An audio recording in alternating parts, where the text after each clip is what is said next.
हम्म। सर्व विशुद्ध ज्ञान अधिकार, ये हम शुरू कर रहे हैं। भी तो मेंबर सिर्फ दो ही आए हैं, दो मतलब मैं और नेहा। चलो कोई बात नहीं, शुरू करते हैं।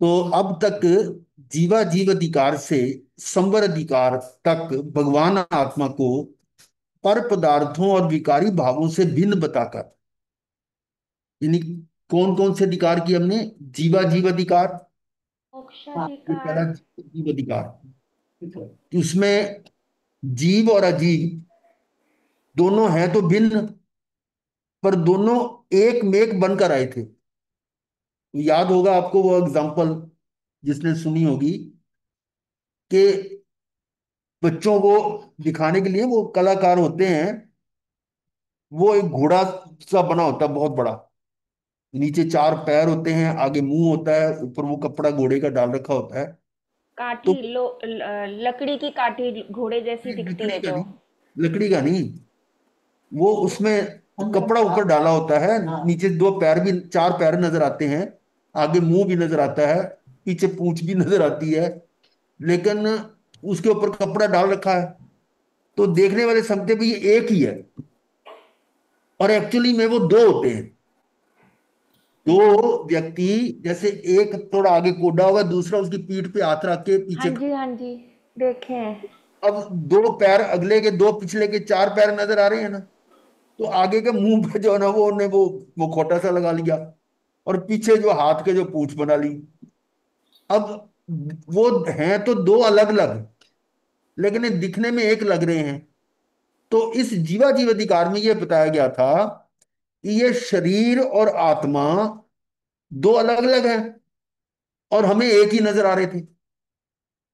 तो वो ये जो है ना, रंगमंच पर जीव और जीव अधिकार में, कि वो अब प्रवेश करते हैं नाटक में। तो नाटक में प्रवेश किया, दोनों मिलकर इकट्ठे आ गए, और फिर किसी ज्ञानी ने पहचान लिया, जो जानकर था, अरे ये तो दो है, एक नहीं है, भगा दिया वहां से। मतलब वो नाटक में से वापस चले गए। ये पहला जीवाजीव अधिकार था। ऐसे ही कर्ता कर्म अधिकार में आए, उसको भगा दिया। फिर आगे पुण्य और पाप, वो दो अलग अलग रूप बन के आ गए, पुण्य अलग और पाप अलग। और वो नाटक करने लगे कि पुण्य बड़ा है, पाप ये है, वो छोटे बड़े की बात करने लगे। परंतु फिर ज्ञानी ने समझा, रहे ये तो एक ही है, ये तो डबल रोल में आ गया, एक गोरा एक काला, एक गीता एक सीता। वो तो है तो एक ही, रोल अलग अलग कर रहे हैं। क्योंकि एक ही कर्म की संतान है, एक ही है वो। पुण्य और पाप दोनों एक ही हैं, पर हमें वो दो अलग अलग नजर आ रहे थे, और रंगमंच से वो भी उड़ा दिए।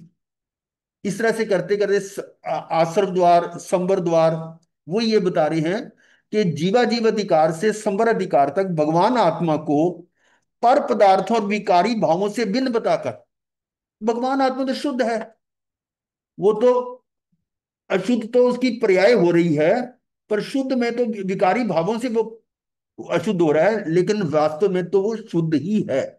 तो ऐसे ये भेद बताए गए थे। इन विकारी भावों से भिन्न बताकर अनेक प्रकार से भेद विज्ञान कराया गया। यहां तक भी आपको याद होगा कि द्रव्य गुण पर्याय, द्रव्य और गुण तो एक ही है, कि द्रव्य के बिना गुण नहीं होता, और गुण के बिना द्रव्य नहीं होता। और गुण के अनुसार हर समय परिवर्तन हो रहा है, परिणमन हो रहा है, यानी पर्याय हर समय बदल रही है। वो जो पर्याय बदल रही है, वो मैं नहीं हूं। मैं तो वो हूं जिसमें वो पर्याय झलक रही है। यानी स्क्रीन के ऊपर आपको जो स्क्रीन के ऊपर नजर आ रहा है, वो स्क्रीन नहीं है। वो तो जो झलक रहा है, वो तो हर समय बदल रहा है। मैं हाथ हिला रहा हूं तो आपकी स्क्रीन बदल रही है। तो ये जो है पर्याय, यानी इस तरह से जो प्रतिबिंब बन रहा है, वो तो हर समय बदल रहा है, पर जिसमें वो प्रतिबिंब बन रहा है वो तो ध्रुव है।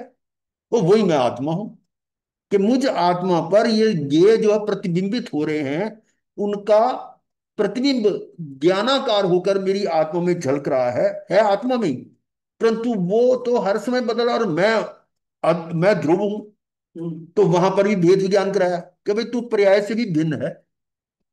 तो इस तरह से ये भेद विज्ञान कराया गया, और निर्जराधिकार में भेद विज्ञान संपन्न आत्मानुभवी सम्यक दृष्टियों के भूमिका अनुसार, अब ये सारा निचोड़ निकाल रहे हैं। निर्जराधिकार में भेद विज्ञान कैसे किया? आत्मानुभवी सम्यक दृष्टियों के, आत्मानुभवी कहां से शुरू होते हैं? कौन से गुण स्थान से? चौथे से शुरू होते हैं। चौथा गुण स्थान जो है वो सम्यक दृष्टियों का है। तो सम्यक दृष्टि जो है उसमें क्या विशेषता होगी कि यहां आत्मानुभवी, आत्मानुभव कब होता है? जब वो चौथे गुण स्थान पे आता है। तो चौथे गुण स्थान पर बताओ क्या कौन कौन सी बातें उसकी जो है वो निकल जाती हैं, डिलीट हो जाती हैं? याद है? चौथे गुण स्थान पर ये समझ लीजिए, 5 और 2 7 है, याद के नहीं? कौन कौन सी? तीन तो है मिथ्यात्व की, दर्शन मोनी। दर्शन मोनी की 3 प्रकृतियां, और चरित्र मोनी की 4। ये डिलीट हो जाती हैं, या दब जाती हैं, या क्षोभक्षम हो जाती है, तो सम्यक दर्शन हो जाता है। तो यहां पर बात आ रही थी कि निर्जराधिकार में, हाँ जी, वेद विज्ञान संपन्न आत्मानुभवी सम्यक दृष्टियों के, अब सम्यक दृष्टि जो आपको अब समझ आ गई, ये रिवाइज हो रहा है सारा काम, क्योंकि पूरा समय सार तो हो चुका है। ये लास्ट वाला यानी वो उसके बाद का है, ये एक्स्ट्रा वाला है, एक तरह से चूली का है ये। तो सम्यक दृष्टि जो है वो चौथे गुण स्थान पर है, और चौथे गुण स्थान पर उसके दर्शन मोहनीय की 3 प्रकृतियां। दर्शन मोहनी की 3 प्रकृतियां किसकी होंगी? नहीं, अब ये समझ लो कि जो पहली बार पहले गुण स्थान से अभी तक निकला नहीं पहले कभी, उसके लिए एक ही होगी प्रकृति, मिथ्यात्व मोहनी। परंतु जो पहले चौथे या 5वें पर पहुंच गया और वापस गिर के फिर आ गया पहले में, अब जो दोबारा उठता है तो उसकी 3 प्रकृतियां होंगी। कौन कौन सी? मिथ्यात्व मोहनी है, मिश्र मोहनी है, और संकित मोहनी। 3 प्रकृतियां। उस दृष्टि से 3 प्रकृतियों का क्षय हुआ, क्षोभशम हुआ या उपशम हुआ, और उसके कारण ही अनंतानुबंधी खत्म हो गया। अनंतानुबंधी क्रोध मान माया लोभ, वो क्या है? अनंतानुबंधी का अर्थ क्या है? अर्थ क्या है इसका? अनंतानुबंधी का मतलब क्या है? आज हम पुराना रिवाइज ही कर रहे हैं। अनंतानुबंधी किसे कहते हैं बताओ? मतलब नहीं, अनंत काल से मतलब हमने चाहता में समय सार एंड हो चुका है, अब अभी पत्थर पे फंसे हुए हो। मतलब काल को मतलब अपना समय समझ रहे हो, और स्वर को अपना नहीं। अनंतानुबंधी अज्ञान के कारण है, मिथ्यात्व के कारण है। उस मिथ्यात्व के कारण, दर्शन मोहनीय के कारण क्या हुआ है? दर्शन मोहनीय के कारण मैंने पर को अपना जाना, और अपने को जानना ही नहीं। यानी ये शरीर को अपना मान लिया, और अपने को मैंने जाना ही नहीं। ये मिथ्यात्व, ये यानी दर्शन मोहनीय या मिथ्यात्व मोहनीय या मिथ्या मान्यता है कि मैं तो अपने का तो पता ही नहीं है, और शरीर को मैंने अपना मान लिया कि मैं शरीर हूं। और जब शरीर को अपना माना, तो उसके साथ जुड़ी हुई इंद्रियों को ही अपना माना। ये इंद्रियां मेरी हैं, इंद्रियां मुझे सुख देती हैं। और इंद्रियों के साथ जुड़ा हुआ जन परिजन, ये मेरी माँ है, मेरी बेटी है, मेरी बहन है, मेरी बेटी, कितने तो मेरा गुरु है, मेरा चेला है। ये सारा जो है मिथ्या है। क्योंकि शरीर जब मिथ्या है, तो शरीर के साथ जुड़ा हुआ पूरा संसार ही मिथ्या। और मैंने क्या मान लिया कि शरीर मैं हूं, सबसे बड़ा झूठ। और उस शरीर को अपना मानने के कारण जो जो शरीर में हो रहा है वो मुझ में हो रहा है, ऐसा वो मानता है। ये मिथ्या मान्यता है। मैं मर गया, मैं बुखार हो गया, मेरे को ये हो गया, मेरे को वो हो गया। अरे शरीर को, रहा तुझे तो कुछ हो नहीं रहा, तू तो अजर अमर अविनाशी है। तेरे को क्या हो सकता है? तू तो अजर अमर अविनाशी, तो मर ही नहीं सकता।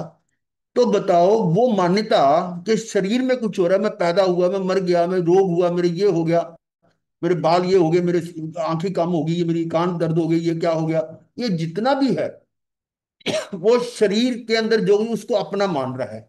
ये मिथ्या मान्यता के कारण उसमें जो सहयोग दे रहा है उसके प्रति राग, और जो उसमें विघन डाल रहा है उसके प्रति द्वेष। तो राग द्वेष क्या है? ये कषाय, ये अनंतानुबंधी कषाय है। जब तक स्व और पर का ज्ञान नहीं होता, अपने आप की जानकारी नहीं होती, तब तक वो कषाय अनंतानुबंधी है। अनंतानुबंधी का मतलब, अब वो अनंत जन्म मरण कराने वाला। वो पत्थर वाली एग्जाम्पल तो अलग है, वो समझाने के लिए, लेकिन असली तो यही है कि मेरी मिथ्या मान्यता के कारण, अज्ञान के कारण जो कषाय हो रहे हैं वो अनंतानुबंधी कषाय है। और ज्ञानी का चौथे गुण स्थान पर ज्ञानी हो जाता है। बात यहां पर हमने ये समझनी थी कि निजराधिकार में भेद विज्ञान संपन्न आत्मानुभवी सम्यक दृष्टि चौथे गुण स्थान पर आ गया। तो चौथे गुण स्थान पर अब सम्यक दृष्टि हो गया, तो उसकी मिथ्या मान्यता खत्म होगी। मिथ्या मान्यता या तो क्षय हो गई, या उपशम हो गई, या क्षयोपशम हो गई। अब वो प्रकट में नहीं है, मतलब उदय में नहीं है। जब उदय में नहीं है तो उसके कारण राग या द्वेष या क्रोध मान माया लोभ नहीं होंगे। तो वो जो अनंतानुबंधी वो कषाय नहीं होगा। अब बात समझ में आ गई? अनंतानुबंधी कषाय कब नहीं होगा? जब वो चौथे गुण स्थान पर हो। अब यहां पर क्या बोला है कि आत्मानुभवी सम्यक दृष्टियों के भूमि का अनुसार भोग और संयोग का योग होने पर भी बंद नहीं होता। क्या मतलब है इसका? बहुत गहरी बातें हैं ये। अब ये हम काफी एडवांस पे आ चुके हैं ना। सम्यक दृष्टियों के छूटा कुछ नहीं है। भूमि का अनुसार, भूमि का अनुसार का क्या मतलब है? मतलब बुद्धि पूर्वक करता, बुद्धि वो पूर्वक। जब जिस गुण स्थान पर हैं, अपनी जो उनकी पर्सपेक्टिव चल रही है उस समय दिमाग में, जो जितना ज्ञान उन्होंने अभी तक अर्जित किया है। हाँ, ये अब आप कौन सी भूमिका पर, कौन से प्लेटफॉर्म पर हो? चौथे गुण स्थान पर हो ना। तो चौथे गुण स्थान पर अब आप अनंतानुबंधी कषाय कर सकते हैं क्या? बोलो। नहीं। नहीं, क्योंकि अनंतानुबंधी उसका कषाय हो मूल सकता है खत्म क्या? हो गया, हैं? अज्ञान है उसका मूल। उसके लिए नहीं, अज्ञान अनंता नहीं है। जब सम्यक दर्शन हो गया बस चौथे गुण स्थान पे, तो अन, अनंतानुबंधी कषाय गया। खत्म हो गई। ठीक है। और लेकिन बाकी तीन चौकड़ियां पड़ी हुई हैं। कौन कौन सी? अप्रत्यक्षानी, प्रत्यक्षानावरणी, और संज्वलन। ठीक है। ये तीन लेवल के क्रोध मान माया लोभ तभी बैलेंस में है ना। इसका मतलब यदि वो कषाय करता है तो किस किस लेवल के करेगा? अप्रत्यक्षानी, प्रत्यक्षानी, या संज्वलन। ये है भूमिका अनुसार। जी। यानी भाई अनंतानुबंधी तो नहीं करेगा। और कषायों में 90% से ज्यादा अनंतानुबंधी है। तो रह गए 10%, बल्कि 5% भी नहीं हो रहे। मेन तो वो निकल गया। अब जो राग द्वेष होगा, जो कषाय होंगे, वो कितने लेवल के होंगे? कम। बहुत कम लेवल के। यानी उसके अनुसार जो अनंतानुबंधी के मुकाबले में तुच्छ हैं। इसलिए कहा गया है कि भूमि का अनुसार भोग और संयोगों का योग होने पर भी वो भोग रहा है। इंद्रियों का भोग भी हो रहा है, संयोग भी हो रहा है, ये मेरा मेरा जो भी हो रहा है। परंतु उसका योग होने पर भी बंद नहीं होता, अपितु निर्जरा होती है। ये स्पष्ट किया गया। अब ये बात जो है, इतनी समझाने के लिए हमने आज तक कितने चैप्टर पूरे कर दिए? 6 महीने हो गए। यही बात समझाएगी इसमें कि वो निर्जरा कैसे हो रही है। हमें हैरानगी होती है कि हम अज्ञानी, हमें नहीं मालूम पड़ता कि जो क्षायिक सम्यकदर्शी है, क्षायिक सम्यकदर्शी, उदाहरण भरत चक्रवर्ती ले लो। भरत चक्रवर्ती जन्म से क्षायिक सम्यकदर्शी थे। इसका मतलब चौथे गुण स्थान से। ठीक है। और क्या वो अनंतानुबंधी क्षाय कर सकते हैं? नहीं। परंतु फिर भी उनके सामने अवसर आया, तीन घटनाएं एक ही समय हुई, केवल ज्ञान प्रकट हुआ भगवान को, पुत्र रत्न की प्राप्ति हुई और चक्र रत्न। वहां पर उनकी भूमिका अनुसार ने चक्र रत्न को इग्नोर किया, ये तो उद्गल है, हाँ, उत्तर है, ये भी हो जाएगा, पर ये जो समय ये दोबारा नहीं मिलेगा। तो उन्होंने उस समय उपयोग कहाँ लगाया? केवल ज्ञान प्रकट हुआ तो वहां जाऊंगा। परंतु उसमें भगवान की निश्राय में समशरण में बैठने की बजाय, जबकि उनका जो छोटा भाई था, वो जो पहला गणधर बना, नाम मैं भूल गया हूँ, ऋषभ सेन ऐसे कुछ नाम था, वो पहला गंदर बना। और उसने उस समय से लेकर अपने अंतिम समय तक, ये भगवान के अंतिम समय तक, एक भी संवत्सरण छोड़ा नहीं उसने। और ये चक्रवर्ती भरत क्या कर रहे हैं? वो छोड़कर 60,000 वर्ष के लिए युद्ध पे चले गए। अब बोलो क्या कहोगे उसको? हम ज्ञानी के था नहीं पा सकते। ज्ञानी का क्या है? वो किस तरह से गए, और हम तो कहेंगे देख ये ज्ञानी है, ऐसा करेंगे। अरे भाई, एक एक व्यक्ति ने वो कह भी दिया था कि ये भगवान आदिनाथ भी तो अपने पुत्रों की वो उनकी करते हैं, ये भरत चक्रवर्ती राजा इतना हो गए और ये तो मोक्ष चला जाएगा। और ये तो है, उन्होंने सुन लिया। और आपको पता एग्जाम्पल, कटोरा दे दिया, हाँ, याद होगा, हाँ, तेल का भरा हुआ लबालब, और दो सैनिक पीछे छोड़ दिए, ये सारे नगर का राउंड लेकर आओ, बूंद एक भी नहीं गिरनी चाहिए, एक बूंद गिरेगी तो मेरे पूछे बिना तुम्हारा सर कलम हो जाएगा। अब वो जा रहा है नगर में, चारों द्वारों पर अच्छे अच्छे उन्होंने वो प्रोग्राम फिट किए हुए थे, और वो कटोरा लेके वापस आ गया।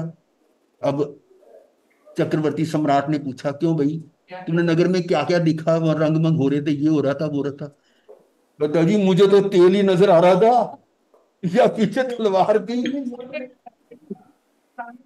अब बताओ।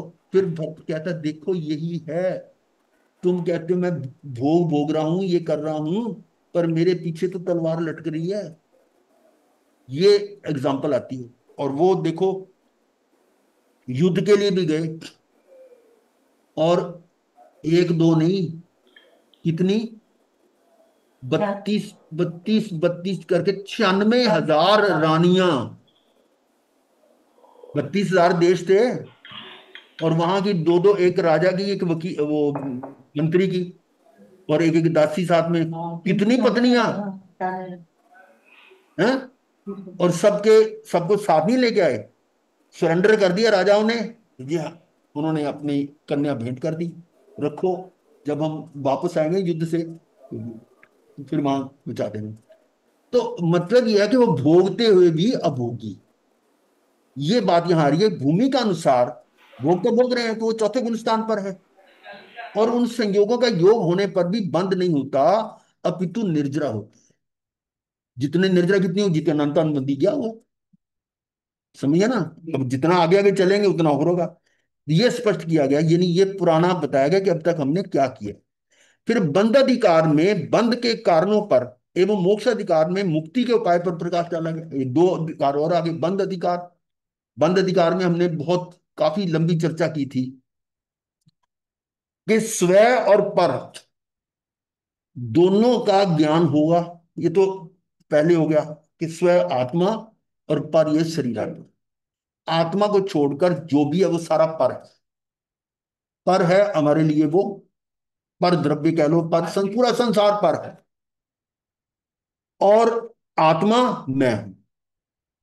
जिस समय जो भाव आते हैं वो कर्म बंध का कारण बनते हैं, पर कौन से भाव? जो पर द्रव्य लक्षी भाव होते हैं। पर द्रव्य लक्षी, इसका अर्थ क्या है? पर द्रव्य को दृष्टि में रखते हुए जो भाव आ रहे हैं, वो भाव बंध का कारण।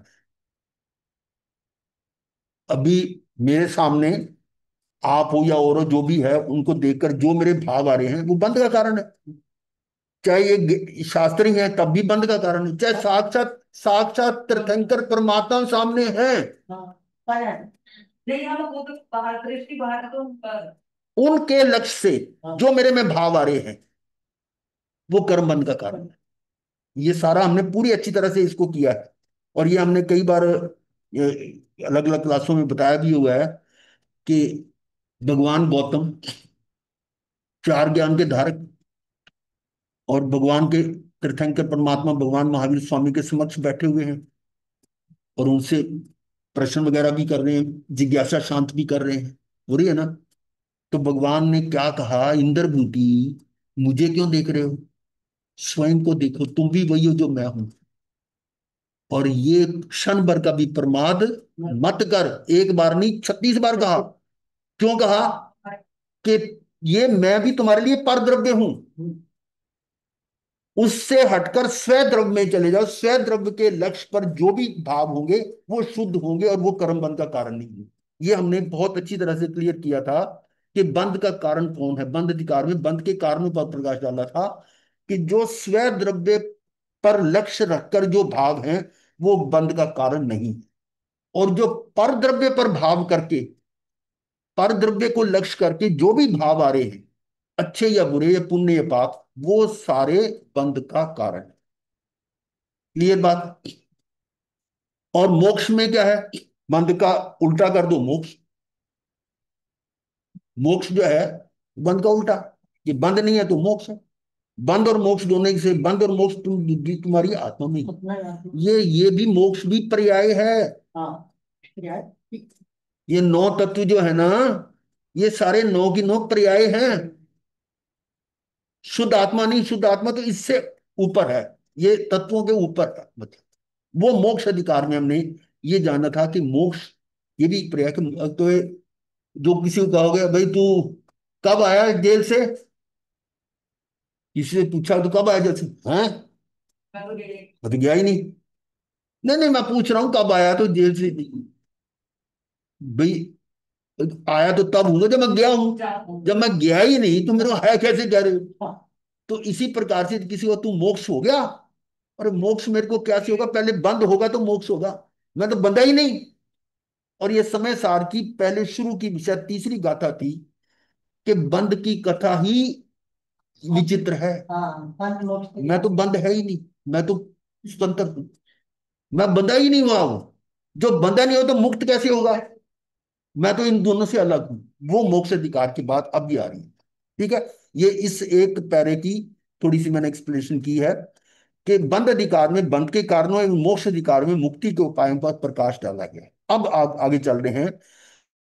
अब इस सर्व विशुद्ध ज्ञान अधिकार में, अब यहां पर्याय नहीं है, ये विशुद्ध ज्ञान आत्मा, उसमें भगवान आत्मा के अकर्ता अभोक्ता सर्व विशुद्ध ज्ञान के स्वरूप को स्पष्ट किया जा रहा है कि आत्मा अकर्ता है और अभोक्ता है।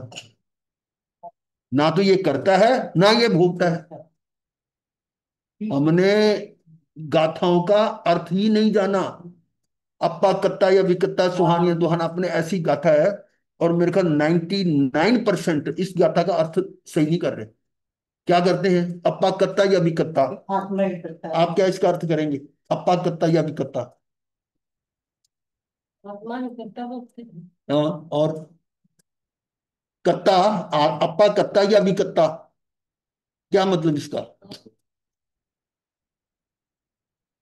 तो बहुत कॉमन है। आत्मा ही करता है, और विकत्ता का अर्थ क्या है? आत्मा न कर्ता ना भोगता।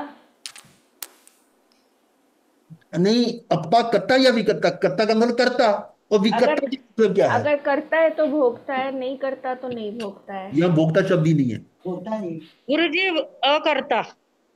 हाँ, भावना अकर्ता है। सही बताया। अकर्ता। ये पहले कई अकर्ता। बार डिस्कस कर चुके हैं कि अकर्ता। कर्ता या विकत्ता। विकत्ता का अर्थ भोगता नहीं है, विकत्ता का मतलब अकर्ता। आत्मा ही करता है और आत्मा ही अकर्ता है, ये दो बातें कैसी हैं, ये समझ नहीं आई। पर हम तो यहाँ बोध हो गया तो वो वहां पर ब्रेक हो गया। अब यही बात है कि भगवान आत्मा तो कभी कर्ता हो ही नहीं सकता। माता बात सुनना। हम्म। भगवान आत्मा अकर्ता और अभोक्ता है, ये प्रूव किया जा रहा है। ये कर्ता होता ही नहीं है। जग जग दिया था ना मैंने, वो जग जो एक जग पानी है तो कट के ना फ्रिज से लगा दो, ऊपर लगा दो। कहाँ से होगा? म्यूट ऑन कर नहीं, दीजिए। नहीं, कहाँ से होगा? और 3 बटन आएंगे जी, उनके नाम के पास ले जाएंगे जब। और ये चैट वाले में से? नहीं जी, उनकी प्रोफाइल दिखती है ना जहाँ पर। अच्छा अच्छा, यहाँ। इसको कहाँ करूँ? हो गया जी। हो गया। चलो ठीक है। हाँ, तो कर्ता या भोक्ता, ये इस पर अब चर्चा हो रही है। जिस समय जीव अज्ञानी है, अपने आप का ज्ञान नहीं है, वो करता है। वो करता है। परंतु फिर भी जो भगवान आत्मा, मतलब शुद्ध आत्मा तो नहीं करता, ये अशुद्ध आत्मा कर रहा है। स्वभावनी विभाव में जाकर वो करतापना है। और जो भगवान हो गया वो भगवान हो गया नहीं, भगवान हूं। मैं भगवान आत्मा हूं। ये मानना पहले उन्होंने। अरे ये तो हमने बहुत इतनी बार डिस्कस किया है। और मेरे को वो कहानी सुनानी पड़ेगी, याद करो। दो तरह के परमात्मा बताए थे। एक कारण परमात्मा, एक कार्य परमात्मा। कारण परमात्मा और कार्य परमात्मा। जिसके कारण से परमात्मा बनता है उसको कहते हैं कारण परमात्मा। और वो जो बन जाता है वो कार्य परमात्मा है। तो अब ये समझ लो कि मैं, मेरे कारण ही तो मैं परमात्मा बनूंगा ना, तो मैं कारण परमात्मा हूं। और जो सिद्ध हो जाता है वो कार्य परमात्मा है। दोनों, एक जिन भगवान है, एक निज भगवान है। जिन भगवान और निज भगवान। और वो एक दृष्टांत दिया था कि एक व्यक्ति को बहुत ज्यादा सामान चाहिए था, कोई बहुत बड़ी पार्टी थी घर में, की शादी वादी हो, कुछ भी होगा, उसने सामान लेना था बल्क में। तो एक बड़े स्टोर पर गया कि भाई मुझे इतने क्विंटल, ये इतने मन, ये बारह वो सामान दे दो। तुम्हारे पास है? कहता हाँ है, पर मैं दूंगा। क्यों भाई? कहता मेरी डेली की कंजप्शन है, मेरे ग्राहक सारे वापस चल जाएंगे, मेरी दुकानदारी हट, मैं दे नहीं सकता, मेरी अपनी जरूरत के लिए है, मैं एक्स्ट्रा नहीं दे सकता। तू वहां जा जहां आपको ज्यादा मिल सकता है, जहां प्रोडक्शन है। वो उस फैक्ट्री में जा, या जहां ये प्रोडक्ट प्रोड्यूस हो रहा है उसमें जा, वहां मिल जाएगा। तो वहां मिल जाएगा। अब इसी प्रकार से ये जीवात्मा सिद्ध परमात्मा कह गया, ये सिद्ध भगवान, आपके पास तो अनंत सुख है, अनंत, त्रिकाल, जिसका अंत ही नहीं है।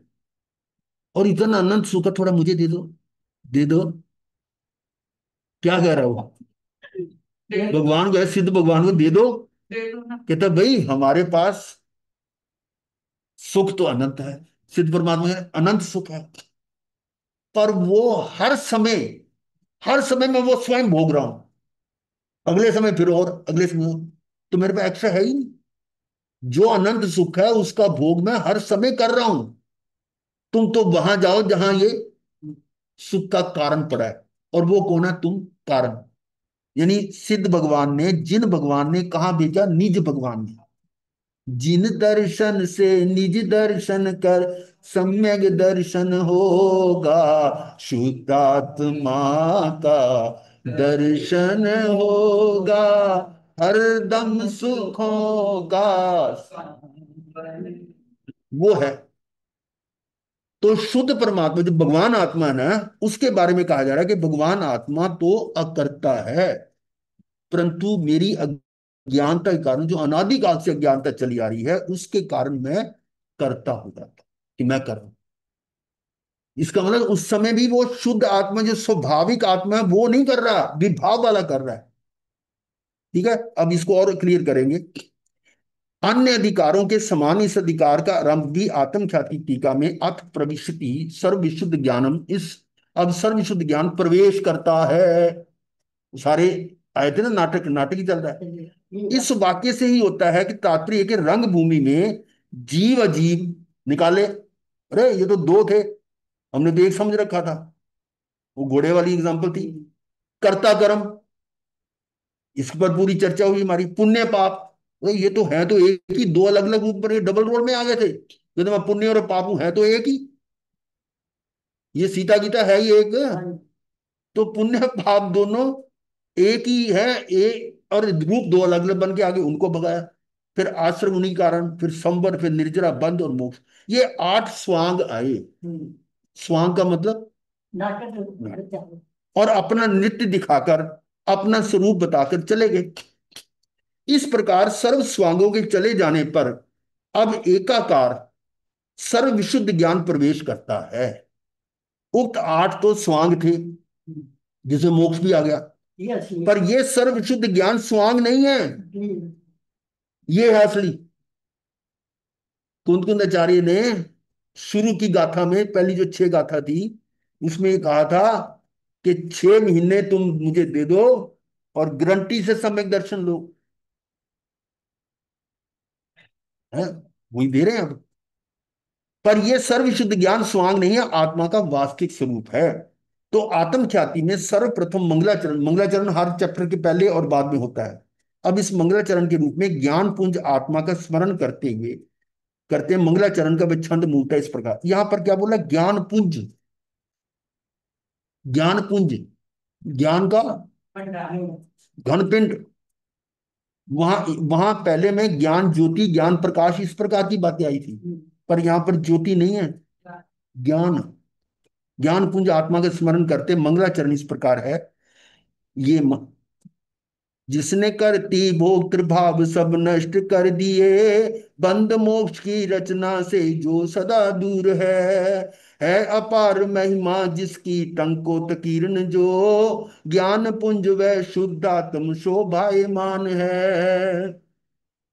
जिसने कर्तृ और भोक्तृ भाव, कर्तापना और भोक्तापना सब नष्ट कर दिए। और कर्ता भी 2 तरह से होता है। कर्ता क र ता, और एक है क ता के ऊपर रा। दोनों में क्या फर्क है? करता तो जो कोई भी काम करता है, करता हो, करता है, हाँ, पर करता नहीं। हाँ, अब समझो, ये मैं काम करता कर रहा हूं, करता है, पर वो करता नहीं है, वो ऊपर वाली रा वाला नहीं है, वो कर्तृभाव है। कर्तृभाव और भोक्तृभाव सब नष्ट कर दिए। बंद मोक्ष की रचना से जो सदा दूर है। ना तो बंद है ना मोक्ष है। अब यहां पर आपको पहले लगेगा चंबा के मोक्ष से भी दूर। अरे मोक्ष भी यहाँ पर्याय है, ये भी विभाव है। स्वभाव नहीं मेरा, मेरा स्वभाव तो ना बंद है ना मोक्ष है। ना मैं बंधा हुआ ना मैं मुक्त हुआ। समझाए ना? बंधा हो तब मोक्ष होगा ना। हम मानते ही नहीं कि बंधा हुआ मैं तो अब अनन्य, अव्यय, नित्य, अविशेष, असंयुक्त हूं। 5 याद है? 5। क्या क्या? अबद्ध सपृष्ठ, मेरे को कोई छू नहीं सकता। अनन्य, सबसे अलग हूं। अव्यक्त, नित्य भी हूं। और असंयुक्त हूं, मैं किसी से जुड़ा भी नहीं हुआ हूं। तो ऐसा हूं मैं, बंद मोक्ष की रचना से सदा दूर है अपार महिमा जिसकी, किसकी? वो आत्मा भगवान की। टंकोत किरण जो, टंकोत किरण जो सदा रहने वाला है। ये पेट जो होता है ना लिखा हुआ, मान लो आपने ये लिख के लगा दिया, ये कर दिया, ये भी कभी ना कभी मिट जाएगा। पर जो उकेर कर बनाया जाता है, पत्थर में उकेर दिया जाता है या बर्तनों पर उकेर के वो बना देते हैं, नाम लिख देते थे, वो टंकोत किरण है, खोद कर। वो ऐसा मैं हूं। ज्ञान पुंज व शुद्ध आत्म शोभायमान। यहां उस ज्ञान पुंज को, शुद्ध आत्म को कहा कि ये शोभायमान हो रहा है। ये मंगलाचरण है इसका। आगे देखिए, कर्तृत्व भोक्तृत्व, ये ऊपर की लाइन आ गई। आदि समस्त विकारी भावों का भली भांति प्रलय। अब देखो शब्द आ गया प्रलय। प्रलय क्या है? प्रलय, बोलो, अमेरिका ने बम वो B2 बम छोड़ दिए, वो सारा उनका धराशायी हो गया। और इधर भारत ने क्या किया था? वो कितने 12-13 अड्डे थे उनके, देश सब ध्वस्त कर दिए। प्रलय हुई उनके लिए। और ये प्रलय मतलब उसका बिल्कुल नाम निशान मिटा दिया। प्रलय यानी अभाव करके पद पद पर बंद मोक्षी रचना से दूर रहता हुआ। ना मैं बंधा हुआ हूं, ना मैं मुक्त। मुक्त तो तब होगा जब बंधा होगा। जैसे अभी मैंने एग्जांपल दी थी ना कि भाई तू कब कब जेल से कब आया? अरे मैं जेल में गया ही नहीं, तो आने का आने का मतलब होता है कि मैं गया, पर यहाँ यही है, मुक्त होने का मतलब मैं बंधा हुआ हूं। तो मैं तो बंधा ही नहीं हुआ हूं, ना मैं मुक्त हूं, मैं तो शुद्ध आत्मा। तो इस प्रकार से टंकोत्कीर्ण प्रकट महिमा वाला, बैठे बैठे रहो, डिस्टर्ब होती है। कोई बात। हाँ, क्लास में शिष्टाचार करने की जरूरत नहीं है। महिमा वाला, ये हमारे लिए वीतराग वाणी जो है वो ज्यादा सब।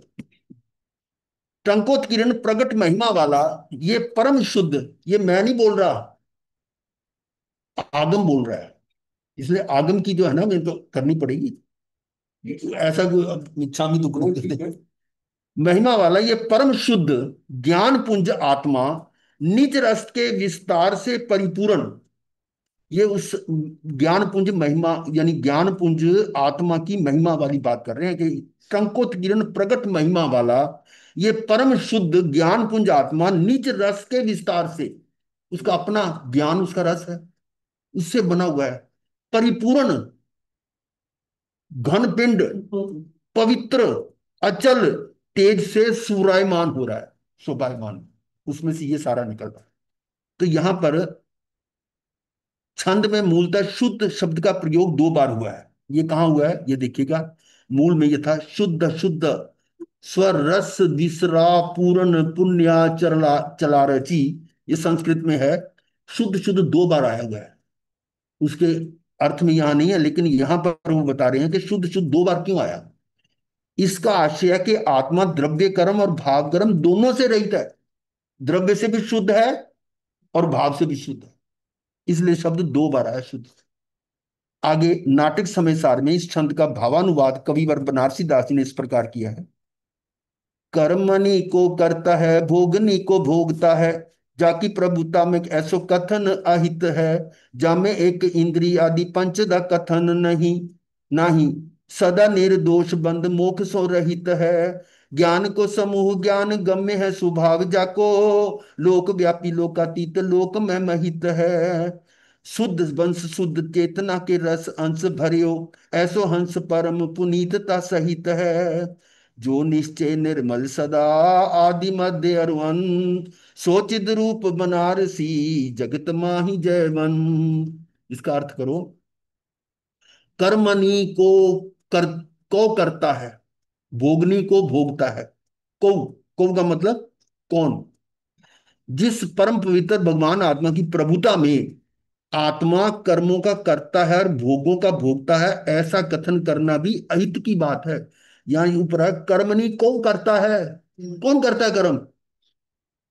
अगर आत्मा को कहते हो तो ये कथन सही नहीं है।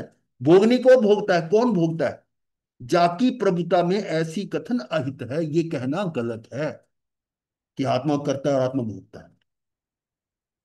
वो बात है कि जो अज्ञानी है वो इस बात को नहीं समझ पाएगा। ज्ञानी समझेगा कि ज्ञानी ज्ञान आत्मा जो है, शुद्ध आत्मा, वो तो ना करता ना भोगता है। तो ऐसा कथन करना भी अहित की बात है, उचित नहीं है। जिस भगवान आत्मा में एकेंद्रीय आदि पांच भेद करना भी संभव नहीं है। अब बोलो क्या मतलब, भगवान आत्मा में एकेंद्रीय आदि पांच भेद करना भी संभव नहीं है कि मैं पचेंद्री हूं। क्या ये सही बोल रहा हूं मैं पचेंद्री हूं, क्या मैं पचेंद्री हूं। शरीर क्या है ना, ये मेरी पर्याय है। अब समझो, पहले मैं एकेंद्री भी था, उस समय मेरी पर्याय एकेंद्री की थी। बेंद्री बना, तेंद्री, चौंद्री, नरक में, त्रियंच में, मनुष्य में, देव में, ये सारी मेरी पर्याय अलग अलग है। पर ये पर्याय मैं नहीं हूं, मैं मनुष्य नहीं हूं, मैं स्त्री नहीं हूं, मैं देव नहीं हूं, मैं कौन हूं इन सब से अलग। यही कहा जा रहा है कि भगवान आत्मा में एकेंद्रीय आदि पांच भेद करना भी संभव नहीं है। अब जिसको मैंने मान लो पचेंद्री बना दिया, कल को मैं बेंद्री बन गया, तो ये कथन गलत हो जाएगा। इसका मतलब मैं केंद्रीय बेंद्री नहीं हूं, मैं तो भगवान आत्मा, जो सदा ही निर्दोष है। कौन, वो जो भगवान आत्मा है निर्दोष है और बंध मोक्ष से भी रहित है। अब यहां पर सवाल पे सवाल उठते हैं, दोष तो आत्मा ही कर रहा है, क्रोध भी आत्मा ही कर रहा है। अरे कर रहा है, वो अज्ञानता में कर रहा है, नशे में कर रहा है। वो याद होगा आपको वो, कि एक नशेड़ी था, रात के समय राजा की सवारी जा रही थी। ओ, हाथी बेचेगा, राजा को कह रहा है। हाथी बेचेगा। राजा को कह रहा है तो हाथी बेचेगा। और राजा ने अगले दिन उसको बुला लिया दरबार में। हाँ भाई, हाथी कितने का खरीदेगा? भाई बहुत। वो मैं नहीं था। यही बात है कि मैं होश में नहीं था, इसलिए मैं अपने आप को समझ बैठा कि मैं एक इंद्रिय बेंद्री हूं, मैं तो बिल्कुल निर्दोष हूं। तो ये है, बंध मोक्ष से भी रहित है, जिसका स्वभाव ज्ञान गम्य है, मात्र ज्ञान। शुद्धात्मा है मेरा काम, मात्र जानना मेरा काम। शुद्धात्म है मेरा नाम, मात्र जानना मेरा काम।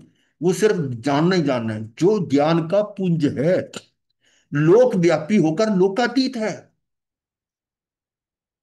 लोक व्यापी का मतलब इस लोक में व्याप्त है ना, पूरे लोक से बाहर तो नहीं है ना, परंतु लोक से भी बाहर है ये ज्ञान। तो बाहर का भी, लोक का भी ज्ञान हमें होता है ना। और लोक में सबसे महान परम पवित्रता से सहित ऐसे शुद्ध वंश वाले इस आत्मा का अंश अंश चेतना के रस से भरा हुआ है। ये महिमा आ रही है उसकी आत्मा। हमने अपनी महिमा जानी नहीं। निश्चय नय से जो आत्मा, ये जो दोहा था ना, निश्चय निर्मल सदा आदि मध्य अरु अंत, सोच द्रूप बनारसी जगत माही जयवंत। इसका अर्थ है कि निश्चय नय से जो आत्मा आदि मध्य और अंत में सदा ही निर्मल है। मतलब पहले भी निर्मल थी, अब भी निर्मल है, और अंत में भी। आदि मध्य अंत, तीन काल, त्रिकाल सदा ही निर्मल है। और कवि और बनारसी दास जी कहते हैं कि भगवान आत्मा जगत में सदा ही जयवंत रहे। ये मंगलाचरण की बात थी।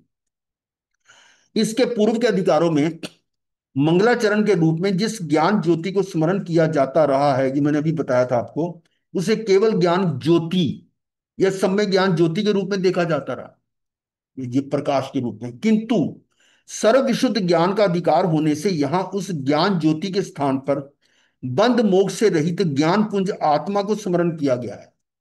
किसको स्मरण किया है?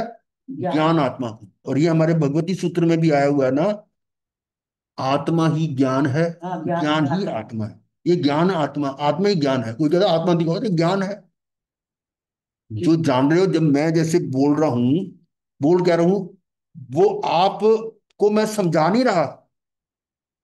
समझा सकते नहीं, तीर्थंकर परमात्मा भी नहीं आपको बोध दे सकते, नहीं दे सकते। वो आपका ज्ञान ही उस ज्ञान को पकड़ेगा। जो ये शब्द आ रहे हैं, ये शब्द आगम के शब्द हैं, इनको मैं तुम्हारे अंदर नहीं डाल सकता, पर तुम्हारा ज्ञान ही इसको ग्रहण कर रहा है। समझे ना? ज्ञान ही ग्रहण कर रहा है। ज्ञान, ये जो आत्मा में, आपको अच्छी तरह ये काफी डिस्कस हुआ हुआ है कि जो मेरे जानने में आ रहा है, कौन आ रहा है? आप मेरे सामने बैठे हो, मैं आपको जान रहा हूं, क्या ये सही है? नहीं, मैं आपको नहीं जान रहा। मैं नहीं, मैं सदा अपने आप को ही जान रहा है, मेरा ज्ञान मुझे ही जानता है। आपको देखकर इंद्रियों ने देखा, और इंद्रियों के माध्यम से मेरे ज्ञान के ऊपर उसका आकार बन गया, ज्ञानाकार। मैं तो अपने ज्ञान को जान सकता हूं, बाहर तो जान नहीं सकता।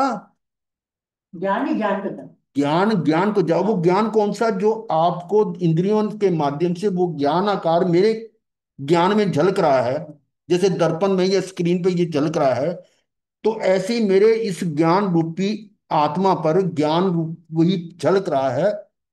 मैं उसको जान रहा हूं। आप क्या खा रहे हो, उसका स्वाद ले रहे हो, कौन ले रहा है स्वाद? स्वाद कौन ले रहा है? अरे गोलगप्पे खाने हैं, गोलगप्पे खा रहे हो। हाँ, अभी गोलगप्पे आपके मुंह में तो नहीं आए ना? नहीं आए ना? गोलगप्पे मुंह में नहीं आए, पर स्वाद आ गया।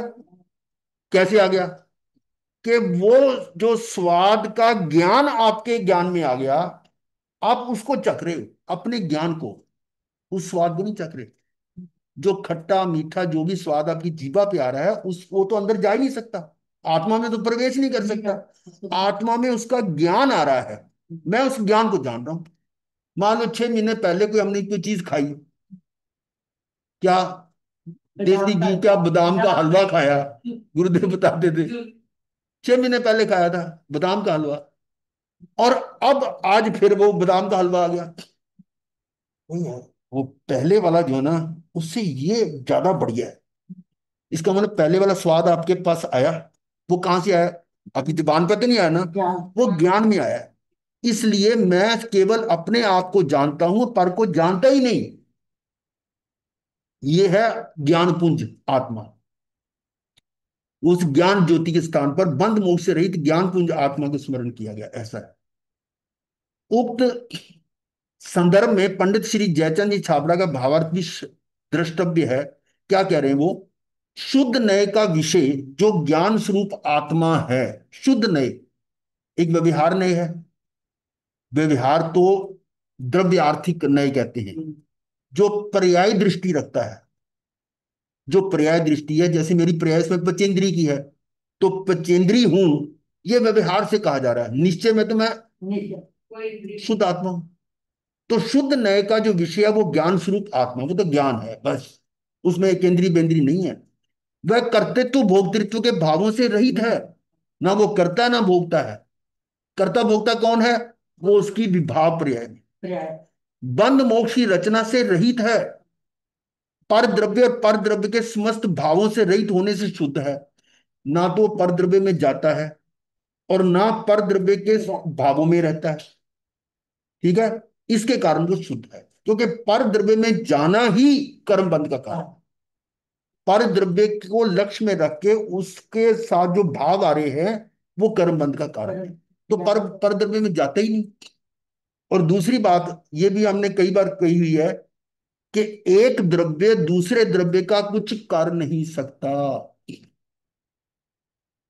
द्रव्य दूसरे द्रव्य का कुछ नहीं कर सकता, ये अत्यंता भाव है। चार अभाव थे ना। तो अब मैं तो जीव आत्मा जीव द्रव्य हूं, और ये शरीर पुद्गल है।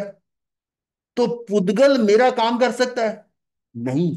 और मैं पुद्गल का काम कर सकता हूं? नहीं। लेकिन हमने आज तक यही समझा कि मैं पुद्गल का काम कर रहा हूं, मैंने शरीर को ये बना दिया, मैंने ये करा दिया, मैंने वो खा लिया, वो कर लिया। कुछ क्या, तू आत्मा है तो तू खा ही नहीं सकता, पुद्गल ग्रहण ही नहीं कर सकता। ग्रहण करने का कार्य पुद्गल का है, आत्मा का ग्रहण गुण है ही नहीं। ये छठ द्रव्य में अच्छी तरह आपने पढ़ा हुआ है, सामान्य गुण में, कि अपने ही गुण का करता है वो। पुद्गल का गुण क्या है? ग्रहण गुण। ये किसी और द्रव्य में नहीं है। और आत्मा का जीव का गुण क्या है? जानना। ये किसी और द्रव्य में नहीं, मैं तो मात्र जानता हूं, मात्र जानना मेरा काम। और पुद्गल का काम है ग्रहण करना। तो आप कैसे कह सकते हो कि मैं खा रहा हूं? खा कौन रहा है? मैं ग्रहण कर ही नहीं सकता। ये कपड़े मेरे हैं, ये मेरा, ये मेरा, मेरा जो कर रहे हैं तुम, ये मिथ्या है, यही मिथ्यात्व है कि मैं किसी चीज को ग्रहण कर ही नहीं सकता। तुम अपना मालिक कैसे बन गए? हम तो सबके स्वामी बन रहे हैं, महाराज बन गए, महाराज, राजा को भी राजा। ये देखो क्या है, राजा तो अपने अंदर हो। वो एक वो लाइनें याद आती है ना, देखा जब अपने अंतर को, कुछ और नहीं भगवान हूं मैं, पर्याय भले ही पामर हो, पर्याय भले ही पामर हो, अंदर से मैं भगवान हूं मैं, देखा जब अपने अंतर को। अब पर्याय पामर कैसे? क्रोध आया, क्रोध जो है वो कर्म के कारण आया, कर्म पुद्गल है, और पुद्गल का प्रभाव पुद्गल पर हो सकता है, मुझ पर तो हो नहीं सकता। तो क्रोध कर्म का उदय आया, कोई निमित्त आया जो क्रोध कराने के लिए, और मुझे गाली दे दी तो क्रोध आ गया। वो क्रोध कहाँ आ रहा है? वो शरीर पर आ रहा है। इस पुद्गल पर आ रहा है।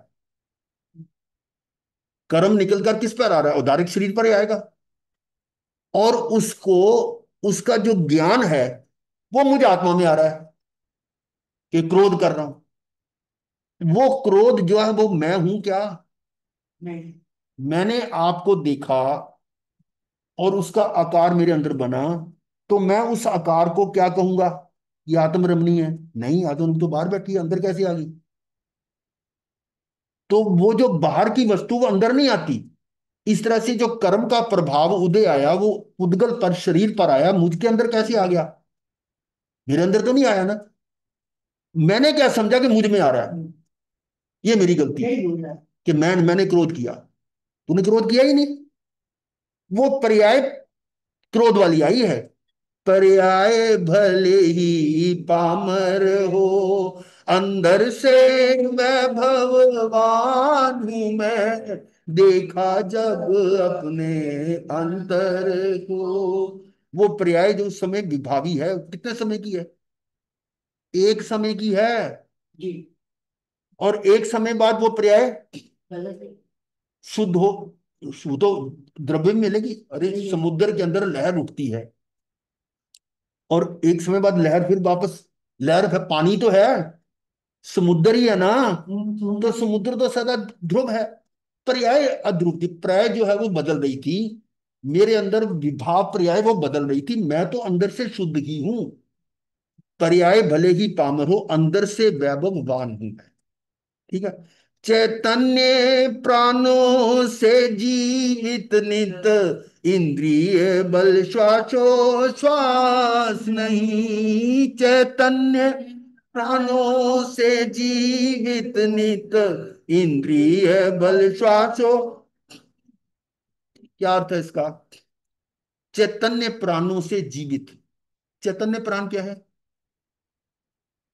चार प्राण है ना। हाँ, अब आपको तो याद होने चाहिए।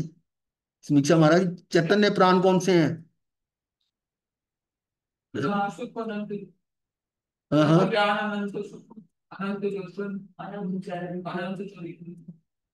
अनंत सुख अनंत वीर्य। यार, ये इतनी बार कराया, इतनी बार। दिमाग से निकल रही। दिमाग किसका है?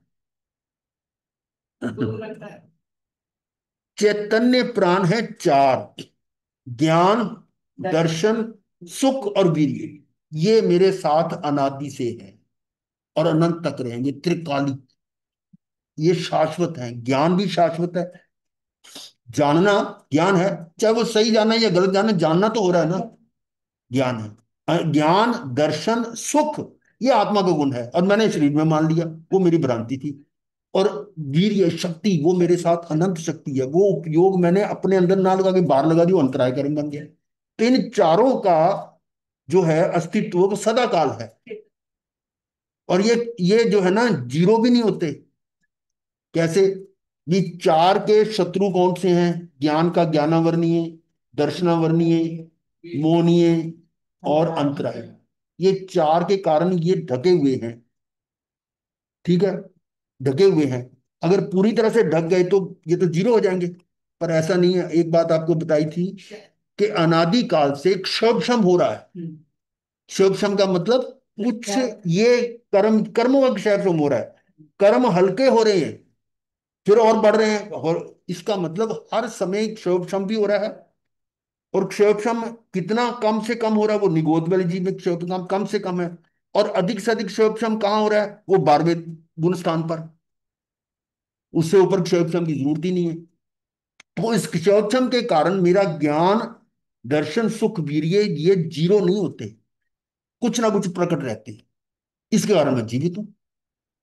चैतन्य प्राणों से जीवित नित्य, इंद्रिय बल श्वासोच्छ्वास नहीं। ये इंद्रियों के बल, श्रोत इंद्री बल प्राण, चक्षु इंद्री बल प्राण, घ्राण इंद्री बल प्राण, रसना इंद्री बल प्राण, स्पर्श इंद्री बल प्राण। ये चार प्राण इंद्रियों के हैं। श्वासोश्वास भी इंद्रियों का है। और इसमें मन बल, वचन बल, काया बल, ये किसके प्राण है? शरीर के, मेरे नहीं है। इसलिए क्या कहा? इंद्रिय बल श्वासोश्वास नहीं हूं, आयु रहित नित अजर अमर। आयु किसकी खत्म हो रही है? शरीर, और ना शरीर भी नहीं खत्म होता, शरीर की तो पर्याय है। दोनों इकट्ठे हैं, और कितनी देर के लिए हैं वो फिक्स है टाइम। पर मैं अपने आप में शाश्वत हूं, ये अपने आप में पुद्गल भी तो शाश्वत है। उसकी पर्याय बदल रही है। इस तरह से मेरी मैं भी शाश्वत हूँ। मैं अजर अमर हूँ, आयु रहित नित अमर अजर, सच्चिदानंद गुण की खान हूं मैं। देखा जब अपने अंतर को, कुछ और नहीं भगवान हूं मैं। पर्याय भले ही पामर हो, अंदर से मैं भगवान हूं मैं। देखा जब अपने अंतर को। अब दो लाइनें हम ये भी देख लें। वह इस कलश का भाव स्पष्ट करते स्वामी जी क्या कहते हैं। वह चैतन्य स्वभाव रूप वस्तु अंदर में प्रत्येक पर्याय के बंद मोक्ष की रचना से रहित है। यही जो बात कर रहे हैं, अंदर से वैभवान हूं, पर्याय भले ही पामर वो है। त्रिकाली ध्रुव द्रव्य स्वरूप आत्मा बंद मोक्ष की रचना से दूर ही बरतता है। ना वो बंधा हुआ है ना मुक्त है। चैतन्यमय भगवान आत्मा बंध व मोक्ष दोनों दशाओं की रचना से रहित है। ये चैतन्य में भगवान आत्मा तो इन दोनों से रहित है। अब आगे देखिए, मिथ्यात्व का पहला गुण स्थान हो, अथवा अयोगी केवली का 14वां गुण स्थान हो। पहले गुण स्थान में अनंत आनंद जी पहले में ही है, और अयोगी केवली 14वां गुण स्थान है। नरक दशा हो या त्रियंच या मनुष्य दशा हो, भगवान आत्मा प्रत्येक पर्याय की रचना से रहित है। वही, मैं केंद्रीय बेंद्री कुछ नहीं, मैं तो इन सब से अलग हूं, गुण स्थानातीत। गुण स्थानों से भी पार हूं मैं, पुद्गलों से पार, सबसे पार। उन पर्याय की रचना से रहित है। आत्मा तो अकेला चैतन्य द्रव है, सच्चिदानंद स्वरूप प्रभु पर्याय से त्रिकाल भिन्न है। पर्याय से, वो मेरे में पर्याय जो झलक रही है, वो झलकन तो हर समय बदल रही है, पर जो उस झलकन को जान रहा है वो मैं हूं, वो ध्रुव। दर्पण के अंदर सामने मोर बैठा हुआ है, उसका प्रतिबिंब आ रहा है, तो मोर का प्रतिबिंब तो बदल रहा है, जैसे मोर हिलेगा तो वो भी हिलेगा। पर जिसमें वो प्रतिबिंब बन रहा है वो हिल रहा क्या? अभी तक हमने उसको नहीं देखा, वो जानने वाले को नहीं देखा। हमने उसके प्रतिबिंब तक ही सीमित रखा। यही कह रहे हैं, वो उस पर्याय से, जो पर्याय झलक रही थी, उससे भी भिन्न हूं मैं शुद्ध हूं। पर्याय तो अशुद्ध हो सकती, पर मैं तो शुद्ध हूं। ये है प्रभु पर्याय से त्रिकाल भिन्न है। इस प्रकार प्रत्येक पर्याय में पर्याय से भिन्न चैतन्य रस का पुंज प्रभु आत्मा गुण स्थान आदि के भेदों से भिन्न ही है। ये हमने पॉइंट किए थे कितने, 29, 29 पॉइंट से, जिससे ये आत्मा भिन्न है। 20 लाख थे, 9 लाख राग आदि, और वो दूसरे 20 और 29 पॉइंट थे, उन सब से भिन्न हूं। और वह स्वभाव के आश्रय से ही प्रकट होता है। ये पॉइंट आ गया। वो चैतन्य जो है, प्रभु आत्मा, वो कहां से प्रकट होता है? इनसे प्रकट नहीं होगा, गुण स्थानों के भेद से। कहां से प्रकट होता है? वह स्वभाव के आश्रय से ही प्रकट होता है। गुण स्थान भी तो कराया ही है। जिस समय स्वभाव के अंदर चले गए, आत्मा में स्थित हो गए, यही तो इस शिविर का थीम था कि आप आत्मा में स्थिर हो जाओ, जीव जीव में स्थिर हो जाए। तो वो उसका आश्रय होने का मतलब उसका आश्रय लेना, कि उस आत्मा के आश्रय में जाना ही तुम्हारा स्वभाव प्रकट। अगर आप दूसरे के आश्रय में जा रहे हो, पर के आश्रय में, तो विभाग है। तो यहीं तक हम इसको पूरा करते हैं। ये अंतिम है, पर है बहुत गहरा। हाँ, सारा निचोड़ ही है, निचोड़ तो ये है। अभी ध्यान होगा, अभी क्लास चल रही है। मंगल पाठ तब देंगे ना। अच्छा, उनको देना है। अच्छा, हाँ, आज संख्या कम होगी क्या? है, छुट्टी दी ना 12 दिन। इसलिए थोड़ा मैंने स्पीड को हल्का किया है। बहुत महाराज जी, अभी मतलब कईयों को ना पता नहीं चला होगा, एक बार ग्रुप में डाल देना कि क्लासेस ज्ञान दोबारा ग्रुप स्टार्ट में दिलाना। हो डाला, गई हैं। नितिन जी ने डाला सब ग्रुपों में, ग्रुप में डाला, नितिन जी ने डाला, अमेरिका वाला ने, उन्होंने कल डाला है। चलो, गुरुदेव के आगे से चत्तारी मंगलम, अरिहंता मंगलम, सिद्धा मंगलम, साहू मंगलम, केवली पनत्तो दमो मंगलम, चत्तारी लघुत्मा, अरिहंता लघुत्मा, सिद्धा लघुत्मा, साहू लघुत्मा, केवली पनत्तो दमो लघुत्मो, चत्तारी शरणम पवज्जामि, अरिहंते शरणम पवज्जामि, सिद्धे शरणम पवज्जामि, साहू शरणम पवज्जामि, केवली पनत्तम धम्मं शरणम पवज्जामि। चार मंगलिक, चार उत्तम, चार शरणा और न शरणा कोई, जो भक्त प्राण नाथ। मते ही बनना मते महाराज जी। हाँ जी। ऐसा गुरुदेव। अगली क्लास हमारी 2:15 मथे बजे बनना बेटा गुरुदेव। जी की है, और 3:30 मथे बजे। बनना गुरुदेव। हैं, क्या कह रहे हो रश्मि? मथे बनना कह रही गुरुदेव, शिविर बढ़िया रहा। हाँ, शिविर तो बढ़िया ही होता है। अब अगला शिविर फिर आ रहा है 10 दिन का। हाँ जी हाँ जी, शाकाहारी सबको गुरुदेव। हाँ, बढ़िया। आना। जल्दी गुरु से जी आया आप साता, तो करो। शिविर साता पे साता रहे। से दूर सुख वाली बात करते हैं। साता साता तो शरीर का है। हाँ बिल्कुल हाँ बिल्कुल। जी। गुरु जी आप तो शिविर में 10 दिन बढ़िया टाइम पास होया, पर हमें तो बड़ा सुना सुना लगा क्लास के बिना। चलो ठीक है। क्लास के बिना टाइम ही नहीं पास हो रहा था। अच्छा। अच्छा जी। बस 10 से 11 ही है ना गुरुदेव, 10:30 दस से से साढ़े ग्यारह ग्यारह और 11 से 12 हमारा ध्यान होगा। फिर महाराज 2:15 से 3:15 आत्मज्ञाता की क्लास लेते हैं। और 3:30 से 4:30 हमारा होगा आप संलेख दर्शन तारा पर।